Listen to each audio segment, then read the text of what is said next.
Welcome to saint Joseph's prep high school.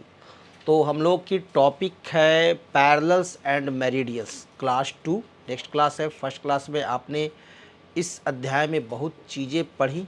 You have read many things, learned many things, studied many things. Now in the next part of this chapter and study here. Okay, be ready everyone, open your books and see here. Meridians of longitude. सबसे पहले हम लोग क्या study कर रहे हैं अभी? Meridians of longitude. Longitude यानी लॉन्ग माने लंबा, लंबे लंबे, लंबे लंबे क्या होते हैं? बांस। लंबे लंबे क्या होते हैं? बांस। तो मेरिडियंस ऑफ लॉन्गिट्यूड जो होंगे वो आपको हम लोग स्टडी कर रहे हैं। Okay, A meridian of longitude or meridian is the curve of an imaginary semicircle that joins the two poles. Meridian of longitude क्या है? Meridian of longitude को ही हम लोग कहते हैं मेरिडियन। शॉर्ट फॉर्म में इस पूरे मेरिडियन ऑफ लॉन्गिट्यूड को क्या कहते हैं? मेरिडियन। यह क्या है? एक लंबा लंबा बांस की तरह लंबी लंबी राशि। जैसे हम लोग बांस गाड़ते हैं ना, तो लंबे खड़े वर्टिकल रखते हैं, है ना? तो वैसे ही समझ लो कि एक नॉर्थ पोल हो गया हमारे को, किधर है? 90 डिग्री नॉर्थ हमारे को सबसे ऊपर हो गया, और साउथ हमारे को नीचे हुआ। सभी कोई जान रहे हैं पोल जो होते हैं वो upper side and lower side. सबसे ऊपर नॉर्थ पोल और सबसे नीचे साउथ पोल। नॉर्थ और साउथ पोल को इमेजिनरी लाइन से हम लोग मिला रहे हैं। इमेजिनरी लाइन से अर्थ पर मिलाते हैं। क्लियर? पूरे अर्थ पर हम लोग बहुत सारी इमेजिनरी लाइन ड्रॉ किए हुए हैं, इमेजिन किए थे, ग्लोब लिए और उसमें ड्रॉ किए। तो ये जो लंबी लंबी जो लाइन है जो बांस की तरह खड़ी है, वही आपका मेरिडियंस ऑफ लॉन्गिट्यूड है, उसे ही मेरिडियन कहते हैं। क्लियर? और ये क्या है? एक तरह का कर्व है, क्योंकि अर्थ जो है वो क्या है? राउंड है, गोल है। तो उस तरह से ये क्या है? कर्व है of an imaginary semi circle, या इमेजिनरी सेमी सर्किल है। आपको 90 डिग्री नॉर्थ से चला और यहाँ आया, फिर यहाँ से आया, फिर नीचे गया, यानी पूरा नॉर्थ पोल से साउथ पोल ही मिलना है। That joins the two poles, ये दोनों पोल्स को जोड़ती है मेरिडियंस ऑफ लॉन्गिट्यूड। क्लियर हो गया? लॉन्गिट्यूड क्या होता है, मेरिडियंस ऑफ लॉन्गिट्यूड क्या होता है, और मेरिडियन क्या है? मेरिडियन जो है वो शॉर्ट फॉर्म है मेरिडियंस ऑफ लॉन्गिट्यूड का। The meridians run in the north south direction. और मेरिडियंस जो है वो रन क्या कर रहे हैं? नॉर्थ से लेके साउथ, नॉर्थ से लेकर साउथ डायरेक्शन, यानी नॉर्थ साउथ डायरेक्शन, ऊपर नीचे। अगर पेपर पर हम लोग देखें तो ऊपर से नीचे की तरफ ये रन करते हैं। All meridians are of the same length. और जितनी भी मेरिडियंस खींची गई है वो सभी की सभी क्या रहेंगी? सेम लेंथ की रहेगी ना। सभी मेरिडियंस की लंबाई क्या रहेगी? समान रहेगी। ऐसा नहीं कि कोई मेरिडियंस छोटा है कोई मेरिडियंस बड़ा है, ऐसा नहीं है। सभी की लंबाई समान है, क्योंकि नॉर्थ पोल ऊपर है और साउथ पोल नीचे है। अब इन दोनों को जिस भी रेखा से, जिस भी इमेजिनरी लाइन से मिलाएंगे, तो जितनी भी लाइन आप ड्रैग कर लो, कहीं से भी ड्रैग कर लो, ठीक है, तो वो सभी की सभी क्या रहेंगी? समान रहेंगी। Look at the picture. इस पिक्चर को देखो। लुक एट द पिक्चर मतलब सभी को समझ रहे हो? पिक्चर देखो। You can see that the distance between two meridians becomes smaller as we move away from the equator and towards the poles. अब इक्वेटर क्या है? ठीक अर्थ का मिडिल वाला जो पार्ट है, या जो हम इसे अर्थ को, ये जो हमारी अर्थ है, इसे हम दो कटोरे में काट लें। अगर बीच से काटेंगे तो एक ऊपर वाला पार्ट होगा और एक नीचे वाला। और अर्थ को देख रहे हैं तो बीच में क्या है? फुला हुआ। सबसे मोटा अगर कहीं है तो वो कहाँ है? इक्वेटर पर। ये जो इक्वेटर जो है, इस पर सबसे ज़्यादा मोटा पार्ट है। और जैसे जैसे पोल की तरफ जा रहे हैं वैसे वैसे क्या हो रहा है? पतला। और यहाँ पर पोल पर जा कर के एकदम एक पॉइंट आ जाएगा, पतला आ जाएगा। अब इमेजिनरी लाइन क्या है? यहाँ से निकला और यहाँ से आया इस पोल, यहाँ से आया इस पोल, नॉर्थ से निकला साउथ पोल, नॉर्थ से निकला साउथ पोल। तो जैसे जैसे हम लोग इक्वेटर के पास आएंगे तो यहाँ मोटाई बढ़ रही है, और पोल पर मोटाई क्या हो रही है, घट रही है।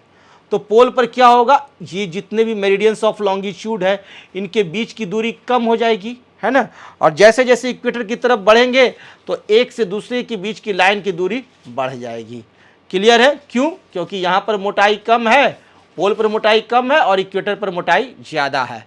इसलिए हम लोग जब भी इक्वेटर से पोल की तरफ जाते हैं तो एक मेरिडियंस ऑफ लॉन्गिट्यूड, एक लाइन से दूसरे लाइन की बीच की जो दूरी है, डिस्टेंस जो है, वो जैसे जैसे ऊपर जाते हैं पोल्स की तरफ वो घटता जाता है, और जैसे जैसे हम लोग इक्वेटर के पास पहुंचते हैं वैसे वैसे इनके बीच की डिस्टेंस बढ़ती जाती है। यानी सबसे ज़्यादा अगर आप दो मेरिडियंस ऑफ लॉन्गिट्यूड को देखेंगे तो उसके बीच की डिस्टेंस जो होगी वो सबसे ज़्यादा कहाँ होगी, ठीक इक्वेटर पर, है ना, और सबसे कम कहाँ होगी, पोल पर। Clear. Near the poles the meridians are crowded together. जैसे ही पोल्स पर पहुंचोगे कि मेरिडियंस जो है एक दूसरे के साथ बहुत नज़दीक आएंगे और पूरी तरह से क्राउडेड हो जाते हैं। They all meet at the poles. सभी के सभी जाकर कहाँ मिल रहे हैं, पोल्स पर, एक पॉइंट पर मिल रहे हैं। एक नॉर्थ पोल और दूसरा साउथ पोल पर मिलते हैं।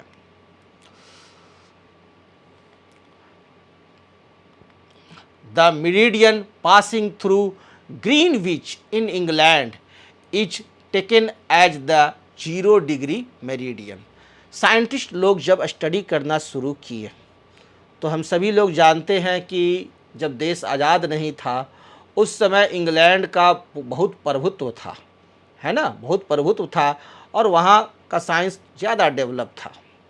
तो वहाँ के लोगों ने जब यह स्टडी किया तो जो मेरिडियंस, वह मेरिडियन जो पास करता है इंग्लैंड से कहाँ से पास करता है, इंग्लैंड से जो रेखा पास करती है, तो सभी जगह इंग्लैंड नहीं है, इंग्लैंड तो कहीं एक जगह है ना, एक पॉइंट पर है, यहाँ पर इंग्लैंड है। तो ये जो रेखा जो पास कर रही है मेरिडियन ऑफ लॉन्गिट्यूड, तो एक इंग्लैंड में एक जगह है जिसे कहते हैं ग्रीनविच, उसे क्या कहते हैं, ग्रीनविच, उसे माना गया 0 डिग्री। यहाँ पर हम लोग ग्रीनविच में मान लिए कि ये जो लाइन यहाँ से जो गुजरेगी नॉर्थ पोल से साउथ पोल होते हुई, जो लाइन इस ग्रीनविच से गुजरेगी यह 0 डिग्री होगी।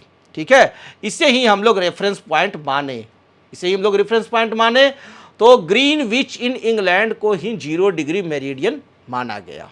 सभी को याद रखेंगे कि 0 डिग्री मेरिडियन इंडिया में नहीं है, वो इंग्लैंड में है, Greenwich in England. It is called the prime meridian, और इसको नाम दिया गया क्या, प्राइम मेरिडियन। जो ग्रीनविच से गुजरा है इंग्लैंड से ग्रीनविच से गुजरा है, उसको माना गया क्या, 0 डिग्री। यह रेखा जो है वह 0 डिग्री पर है। क्लियर। नॉर्थ से साउथ पोल को मिलाते हुए इसे क्या कहा गया, प्राइम मेरिडियन। तो प्राइम मेरिडियन कहाँ से गुजरती है, ग्रीनविच से। ग्रीनविच कहाँ है, इंग्लैंड में है। कितना डिग्री मेरिडियन है, तो 0 डिग्री मेरिडियन है। इसे 0 डिग्री मेरिडियन क्या किया गया, एज्यूम किया गया, माना गया, और यहीं से आपको ईस्ट की तरफ बढ़े तो इधर ईस्ट हो गया और इधर बढ़े तो वेस्ट हो गया। ठीक है, और यहीं से ईस्ट और वेस्ट का मेजरमेंट शुरू किया गया और इसे 0 डिग्री कहा गया।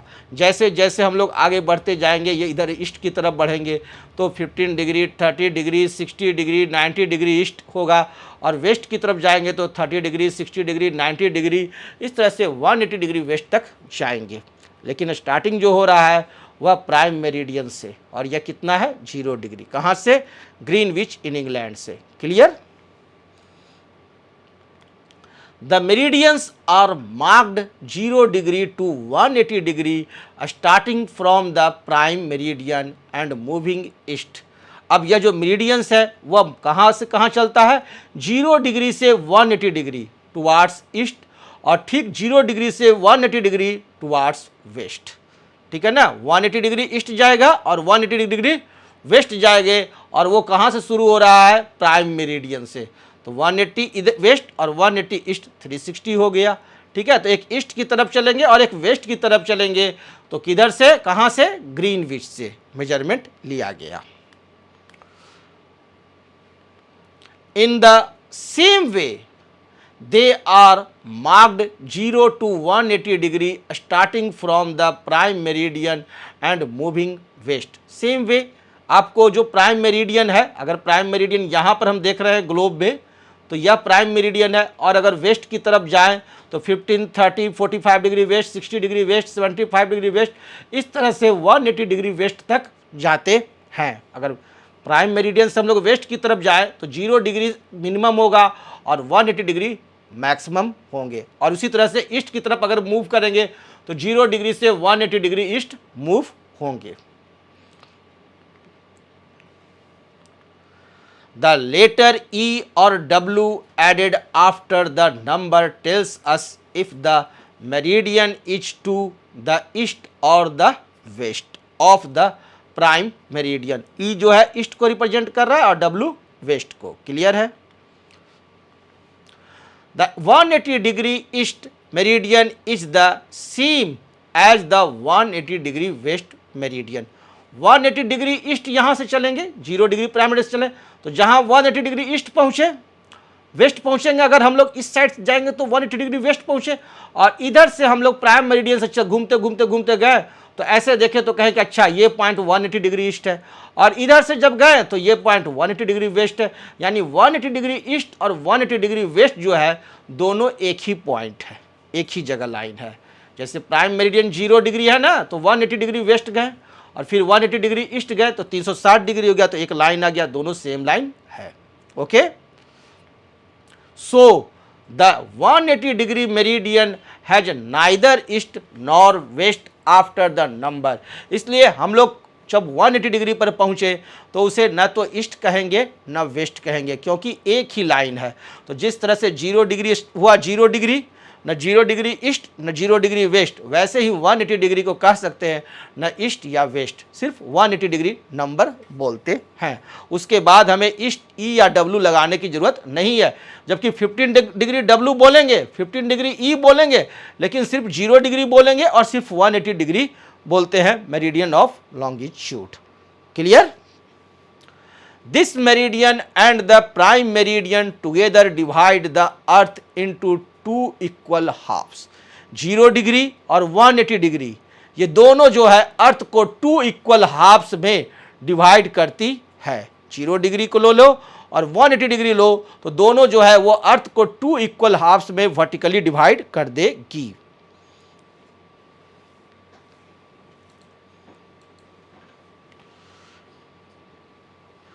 The half to the east of the prime meridian is the eastern hemisphere। जो हमारा प्राइम मेरिडियन है, जो कि ग्रीनविच इंग्लैंड से गुजर रही है, 0 डिग्री है, इसके ईस्ट साइड में अगर जाते हैं तो ईस्टर्न हेमीस्फीयर कहेंगे। 0 डिग्री से चला इधर 15 डिग्री, 30 डिग्री, 45 डिग्री, 60 डिग्री, यह हो गया ईस्टर्न हेमीस्फीयर। ठीक है ना? 0 डिग्री से ईस्ट साइड में क्या कहेंगे? Eastern hemisphere. And the half to the west is the western hemisphere. और 0 डिग्री ग्रीनविच से अगर हम लोग वेस्ट की साइड में चलते जाते हैं तो ये साइड हो गया हमारे को वेस्टर्न हेमीस्फीयर। क्लियर? अब हम लोग देखते हैं मेरिडियंस एंड टाइम। ये मेरिडियंस का टाइम के साथ क्या संबंध है। जैसे जो समय अभी यहाँ हो रहा है इंडिया में, वह सेम टाइम आपको न तो दिल्ली में है, न आपका पाकिस्तान में है, न चाइना में है, न आपका अमेरिका में है, न इंग्लैंड में है, न जापान में। सभी जगह टाइम डिफरेंस हो रहे हैं। तो ये टाइम की जो स्टडी है ये कैसे होती है? ये टाइम की स्टडी का बेस बनाया गया है मेरिडियंस।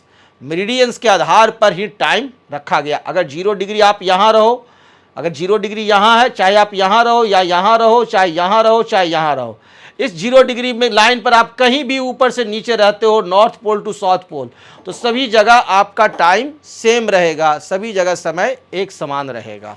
उसी तरह से 15 डिग्री पर सभी जगह अर्थ पर टाइम सेम रहेंगे। उसी तरह 30 डिग्री वेस्ट पर जाओगे तो चाहे आप इस लाइन पर कहीं भी रहो, ऊपर से लेके नीचे तक, वहाँ पर टाइम सेम रहेगा।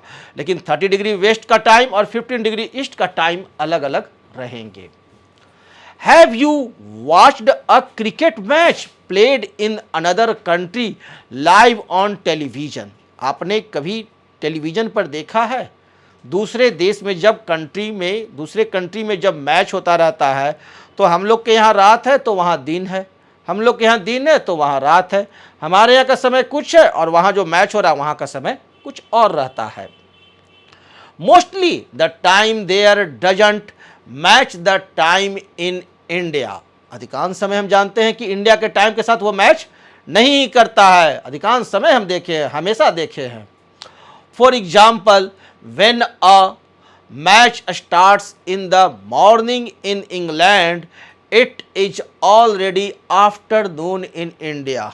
एज एग्जाम्पल हम लोग देख सकते हैं कि यदि इंग्लैंड में मैच शुरू हो रहा है सुबह के समय में, तो उस समय हमारे यहाँ आफ्टरनून रहता है, शाम होते रहती है, यानी वहाँ सुबह है तो यहाँ शाम है।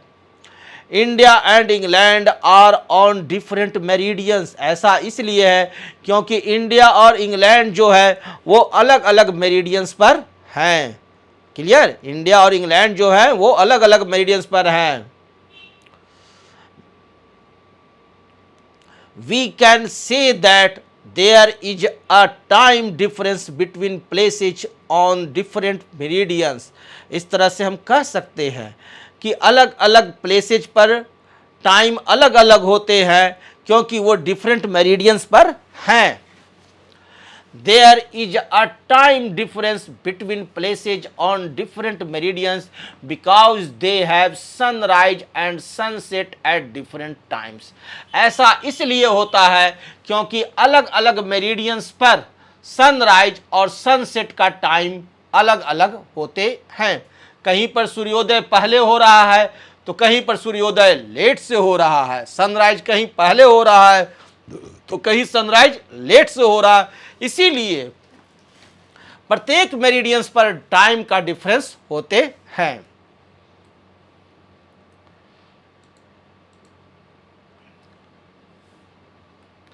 Places on the same meridian have the same time as they have sunrise and sunset at the same time।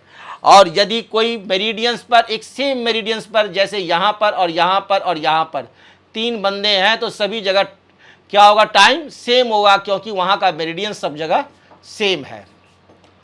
For any given place the time in places to its east will be ahead of its time because the sun rises earlier there।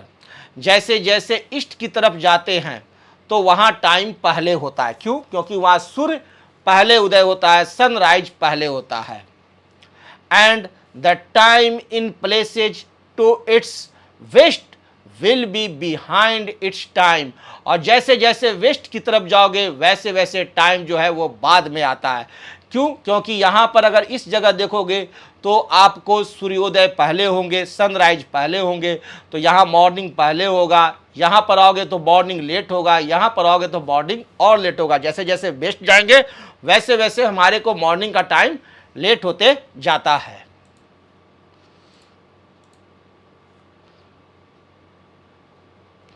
For example, Singapore is to the east of India, it is 24 hours ahead of India. Singapore को अगर देखिए map पर तो यह यहाँ है, तो India हमारा यह है। यानी इंडिया से अगर मैप को देखिए तो सिंगापुर क्या है? ईस्ट डायरेक्शन में है। ईस्ट डायरेक्शन में बढ़ेंगे तो सिंगापुर मिलता है। इसीलिए सिंगापुर का टाइम जो है वह 24 आवर्स अहेड होता है इंडिया के टाइम से। 24 आवर्स पहले होते हैं इंडिया के टाइम से। यानी यहाँ मॉर्निंग पहले होगा और यहाँ मॉर्निंग बाद में होगा। When it is 8 AM in India, it is 10:30 AM in Singapore। यदि इंडिया में 8 बजे सुबह है, 8 AM है इंडिया में, तो यहाँ आपको सिंगापुर में क्या है? 10:30 AM है। यानी कि 10:30 AM हो गया, बच्चे 10:30 बजे कहाँ चले गए? स्कूल में। तो उस समय इंडिया में बच्चे क्या हैं? घर पर स्नान ही कर रहे हैं, ब्रश ही कर रहे हैं। यानी सिंगापुर में क्या हुआ? सूर्य का उदय पहले हुआ और इंडिया में सूर्य का उदय लेट हुआ। Clear? Another way of saying this, India is to the west of Singapore and is 24 hours behind Singapore. Singapore. इस तरह से हम लोग कह सकते हैं कि इंडिया जो है वो सिंगापुर से वेस्ट डायरेक्शन में है, इसलिए यहाँ का टाइमिंग जो है वो सिंगापुर की तुलना में लेट होता है। Clear? Land of the rising sun किसे कहा जाता है? तो जापान को, क्योंकि यह सबसे ईस्ट में पाए जाते हैं। सबसे ईस्ट में, पूर्व में अगर देखो तो मैप पर तो जापान है, इसीलिए इसे कहते हैं land of the rising sun. सबसे पहले सूर्योदय जापान में ही होता है, ठीक है ना। सबसे पहले सूर्य की किरण किस पर पड़ती है? किस कंट्री पर? जापान पर। The countries in the eastern hemisphere have sunrise before those in the western hemisphere. जो भी कंट्री ईस्टर्न हेमिस्फेयर में होगा उस वहाँ आपको सनराइज पहले होगा। जो वेस्टर्न हेमिस्फेयर में होगा या उस कंट्री के वेस्ट में होगा, जैसे जैसे वेस्ट साइड जाते जाओगे वैसे वैसे सनराइज लेट होगा। Clear? Japan is one of the first countries to see the sunrise and is called the land of the rising sun. Japan ऐसी कंट्री है जहाँ की सूर्य उदय सबसे पहले होता है, इसीलिए कहते हैं इसे क्या? Land of the rising sun. तो land of the rising sun किसे कहा जाता है? जापान को। क्यों? क्योंकि यह ईस्टर्न हेमिस्फीयर में पाए जाते हैं और सबसे ईस्ट में हमारे को ये हैं। फाइंडिंग अ प्लेस, मैप पर किसी प्लेस को कैसे हम लोग फाइंड करते हैं? Look at the map, try to find city A on it. Did it take you long? आप किसी भी मैप पर किसी सिटी को फाइंड करना है, जैसे सिटी बी, सिटी सी, सिटी ए, सिटी डी, तो कैसे फाइंड करते हो? How you find? What if you were told to look for the city in a square B3 that is column B row 3? हम यदि कोई सिटी को देख रहे हैं तो ये जो बी कॉलम है और थर्ड रो में तो कौन सिटी है? तो सिटी ए है। आप अगर C2 में देखें तो C2 में यहाँ पर आपको सिटी सी है और सिटी बी है, यानी पूरे मैप को हम लोगों ने ग्राफ से डिवाइड किए हुए हैं। Would this make your job easier? क्या यह आपका जॉब आसान कर देता है? This is exactly how the parallels and meridians help us find a place. तो जो ये मेरिडियंस हम लोगों ने पढ़ा और जो पैरेलल्स देखा, इसकी मदद से हमें किसी भी प्लेस को फाइंड आउट करना बहुत आसान हो जाता है। They divide the surface of the earth into a grid. ये क्या करते हैं? हमारे को सरफेस ऑफ अर्थ को ग्रिड में डिवाइड कर देते हैं, जैसा कि आपका ग्राफ पेपर होता है। If we know which part of the grid to look in, we can quickly find a place on a map और अ ग्लोब। हमें यदि पता चल जाता है कि जैसे सिटी डी जो है वह ग्राफ के किस पोर्शन में है, जैसे B4 में सेल में आपको सिटी डी है तो यह कहाँ पर स्थित है, यह हमें फाइंड आउट करना बहुत आसान हो जाता है। To locate a place on a map, we need to know the number of the parallel से 23 degree north and the number of the meridian say 77 degree east that lie closest to it.